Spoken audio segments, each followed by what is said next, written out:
To defend myself, it seems to me, on these two matters. I'll close on the implied question that Bill asked me earlier.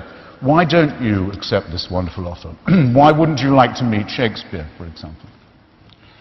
I mean, I don't know if you really think that when you die you can be corporeally reassembled and have conversations with authors from previous epochs. It's not necessary that you believe that in Christian theology, and I have to say it sounds like a complete fairy tale to me. The only reason I want to meet Shakespeare, or might even want to, is because I can meet him any time, because he is immortal in the works he's left behind.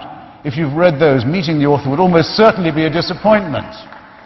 But when Socrates was sentenced to death for his philosophical investigations and for blasphemy, for challenging the gods of the city, and he accepted his death, he did say, well, if we are lucky, perhaps I'll be able to hold conversation with other great thinkers and philosophers and doubters too.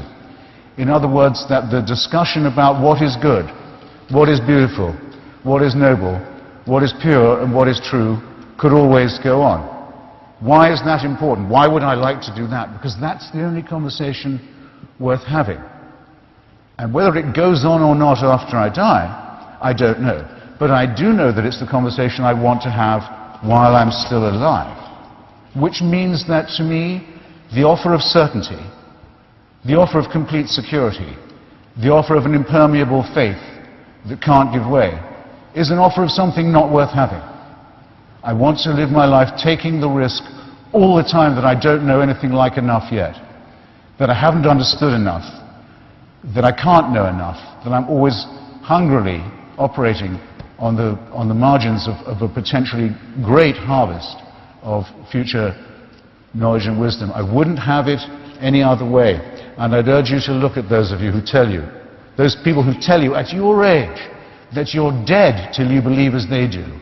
What a terrible thing to be telling to children. And that you can only live, and that you can only live by accepting an absolute authority. Don't think of that as a gift. Think of it as a poisoned chalice. Push it aside, however tempting it is. Take the risk of thinking for yourself. Much more happiness, truth, beauty, and wisdom will come to you that way. Thank you.